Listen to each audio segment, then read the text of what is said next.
¿cómo están? Bienvenidos una vez más aquí a este programa. Si ustedes no me conocen, mi nombre es Diana y esto es Diana en 3D. Hoy tengo una invitada especial con nosotros, muy especial. Ella se llama Eloísa y es una persona que conocí hace muy poco tiempo, pero que ha llegado a impactar bastante mi vida de una manera especial, y yo sé que para ustedes también va a ser de gran impacto. Quiero presentárselas, quiero explicarles un poco quién es ella y que ella también explique quién es y por qué razón está aquí precisamente en esta área y por qué razón está aquí en los Estados Unidos en este tiempo. Vamos a conocerla primero que todo. Eloísa, preséntate. Bueno, ya saben, mi nombre es Eloísa, soy de Venezuela y soy misionera. He tenido casi 5 años trabajando en el Medio Oriente, sirviendo a Jesús, y tengo ya 2 meses y medio que llegué acá a Estados Unidos y a Virginia, aparentemente por una casualidad, pero me encuentro ahora sirviendo a Jesús también en este lado del país. Bueno, Eloísa, cuéntanos qué quiere decir exactamente ser misionera, porque hay muchas personas que no conocen ese término y que probablemente están preguntándose qué quiere decir eso. Bueno, eso es interesante porque de hecho la palabra misionera no aparece en la Biblia, pero sí es una palabra que se utiliza en el cristianismo para representar a alguien que está llevando la palabra de Jesús a distintas partes del mundo. Puede ser de forma local, en el lugar donde nos encontramos actualmente, o puede ser de forma internacional en algún otro país. Entonces a eso se refiere con la palabra misionera. Oh, ok. ¿Y cómo tú recibiste ese llamado como para comenzar a llevar la palabra a diferentes países? Hay algo que se llama profecía, y es cuando una persona recibe un mensaje de parte de Dios para alguien más. Eso se llama un profeta o el don de profecía, y Dios me ministró a través de otras personas con un mensaje muy específico diciendo que Él me llevaría a las naciones a llevar su palabra y compartirlo con otras personas. Pero un día en específico, haciendo un devocional en mi cuarto, yo estaba teniendo un tiempo con Dios, a eso se le llama devocional, leer la Biblia y tener un tiempo de oración en relación con Dios, y sentí que Dios me dijo, sentí que Él pasaba como una película por mi frente y me decía: me pediste esto, Eloísa, y te lo di, querías esto, Eloísa, y lo conseguiste, yo te he dado, te he concedido lo que tú me has pedido, pero ¿qué me has dado tú a mí? Y yo creo que ese día fue una palabra muy fuerte porque me sentí muy egoísta y sentí que realmente esa es la forma en que nosotros visualizamos a Dios, como un padre o un hijo a un padre. ¿Y el padre para qué está? El padre está para decirle: papi yo quiero, papi dame, papi necesito. Y muchas veces es la forma en la que vemos a Dios. Así que yo sentí que ese día estaba siendo una niña egoísta y que no le había dado nada a Dios, y ese día le dije: Señor Jesús, yo quiero servirte, dime cómo, dime cuándo, dime dónde, dime con quién. Y comencé a orar específicamente, y luego de muchas maneras, sueños, a través de la Biblia, a través de palabras proféticas, Dios me confirmó que el campo en el que comenzaría a trabajar era el Medio Oriente, entre personas de la religión musulmana.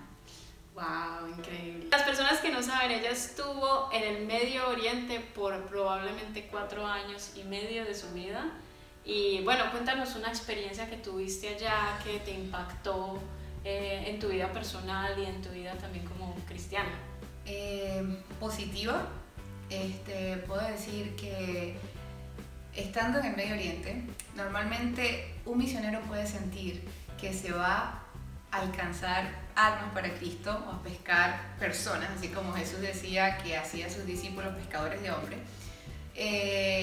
Pero resulta que estando en el Medio Oriente descubrí que no estaba tan capacitada como yo creía, que era más las ganas de hacerlo que la capacitación que tenía para hacerlo.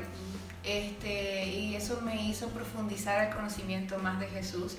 También encontrarme entre tantos millones de personas que no son cristianos me hizo cuestionarme si realmente esto que yo creo, mi fe por Jesús, era algo cierto, y todas estas personas que no conocían a Jesús ciertamente podrían no ir al cielo, como lo dice la palabra de Dios. Y un día iba mi amiga manejando un 7 de enero de la capital, del país donde estaba, hacia mi pueblo, y yo había tenido encuentro ese día con una mujer cubana que se convirtió al Islam, su mamá que era atea, y por mi mente y con mi compañera comencé a decir, bueno, pero tanta gente que vive sin Dios y sienten que vive bien, tienen dinero, tienen paz, tienen una familia bonita, viven con lujos y no conocen a Jesús. Entonces, en mi mente yo recuerdo que yo comencé a pensar y yo dije, Jesús, si yo decidiera hacer lo mismo y decidiera no vivir una vida religiosa o una vida relacionada al ministerio de misiones o a compartir a Jesús con otras personas, ¿cómo sería mi vida? No porque quiera irme a una discoteca o quiera irme a bailar o quiera tener relaciones promiscuas, nada por el estilo, sino tener una vida pasiva, bonita, pero sin Dios. ¿Cómo sería? Y en ese momento yo sentí que Dios me dijo, y aún si decidieras hacer eso, yo te demostraría mi poder para que sepas que soy real. Y cuando dice eso, en la vía, nosotros íbamos manejando y justo al lado izquierdo iba un camión. Y de ese camión se desprendió una rueda, la cual venía rodando en dirección al parabrisas del carro donde veníamos. Y yo recuerdo que yo me puse así esperando solamente el impacto. Y en el momento que la rueda venía hacia el parabrisas, la rueda simplemente se desvió, cruzó y cayó. Wow. Y la velocidad con la que esa rueda venía era directamente para impactarnos y que nosotros no lo pudiésemos estar contando, que yo no lo pudiese contar el día de hoy. Wow. Cuando mi amiga se para, se detiene, estaba temblando, yo quedé paralizada y ella me dice, Eloísa, también es cristiana, una cardióloga, y me decía, Eloísa, yo soy creyente, pero yo no creía que los ángeles existían. Y hoy un ángel detuvo esa rueda. Y para mí fue ver el poder de Dios y entender que aunque yo decidiera vivir sin Jesús iba a ser imposible porque Él siempre me iba a demostrar su poder. Eso se llama un milagro, ¿cierto? Milagro. Wow, increíble, hermoso y hermosa historia. Y cuéntanos algo negativo que haya pasado en tu vida también como cristiana y como en estas misiones que tienes para llevar el evangelio a otros países. Algo negativo que terminó siendo positivo también fue una experiencia estando en el Medio Oriente, en estos países. Se dice que al menos una vez en su vida toda mujer ha sufrido el acoso sexual. Y esa es una estadística bastante triste. También tienden a confundir lo común con normal. Común es algo que pasa frecuentemente, pero no significa que sea normal. Como pasa tan frecuentemente los abusos sexuales a las mujeres, la gente dice, es que eso es normal. Cuando alguien dice, me pasó, me tocaron, me hicieron, dicen, eso es normal. Y yo iba de camino a un pueblo a pasar una semana con una familia musulmana para tratar de conocer la cultura, la religión desde adentro. Y cuando voy en una minivan o un microbús, mi amiga me dijo, Eloísa, paga 2 puestos, te sientas tú y pagas el otro puesto para tu maleta para evitar que un hombre se siente cerca de ti, porque normalmente en estos lugares los hombres tratan de sentarse cerca para comenzar a tocar a la mujer con sus piernas, o se sientan de esta forma y tratan de introducir su brazo debajo del brazo de la mujer, y son muchas cosas que son muy pervertidas. Y yo dije, ok, yo lo voy a hacer, pero resulta que cuando iba de camino le voy diciendo a mi mamá por WhatsApp, mami, voy de camino, ora por mí, por favor. Y resulta que en ese momento sentí como un cosquilleo en mi pierna izquierda, que solamente tenía la ventana al lado mío. Y cuando volteo no veo nada, de repente veo una mano que está así. Y cuando yo miro la mano que está así, yo quedé sorprendida, y cuando miro hacia el otro lado, veo a un hombre que estaba en esta posición, así, para poder meter su mano, y junto a él tenía a 2 hombres más, los cuales sabían claramente lo que él estaba haciendo y sin embargo no hizo nada. Eso fue muy impactante porque él no tocó ninguna de mis partes personales, privadas, mas sin embargo yo sabía que eso era un acoso sexual, y solamente imaginar lo que pasaba por su cara era algo que me impactaba muchísimo.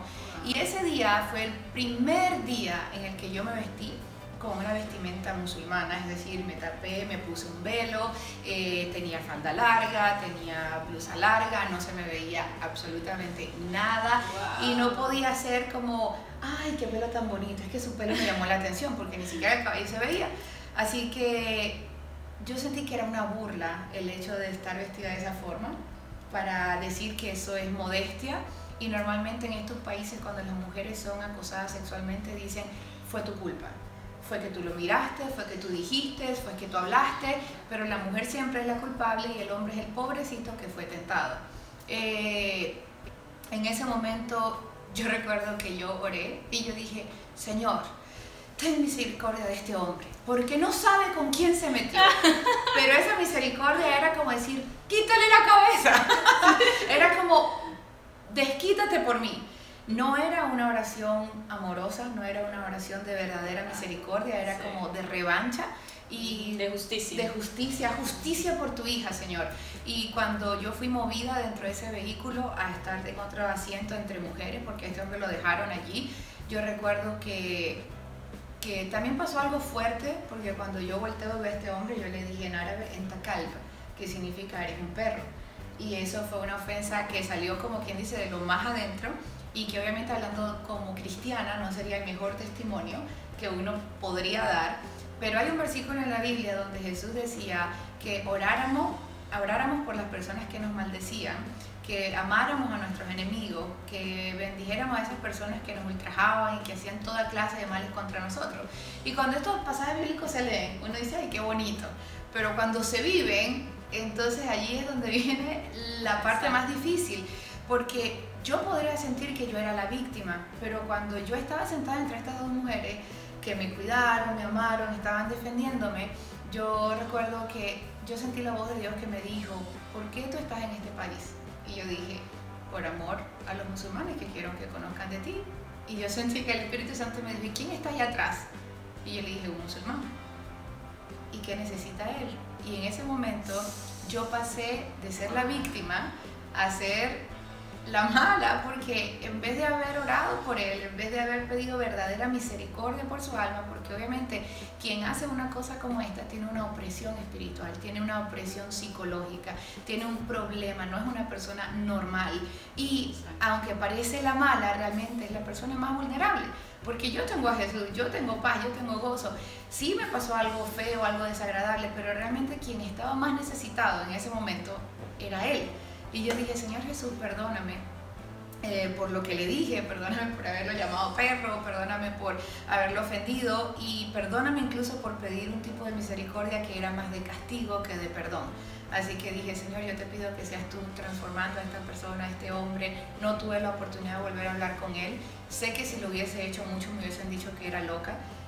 Porque así es como juzgan a los cristianos que normalmente hacen cosas que no tienen sentido humanamente hablando, pero que se hacen porque Jesús lo dice y no porque sea fácil hacerlo, es un proceso de entender y es de cómo Dios habla. Entonces, para mí el acoso sexual fue una de las cosas más fuertes en este país.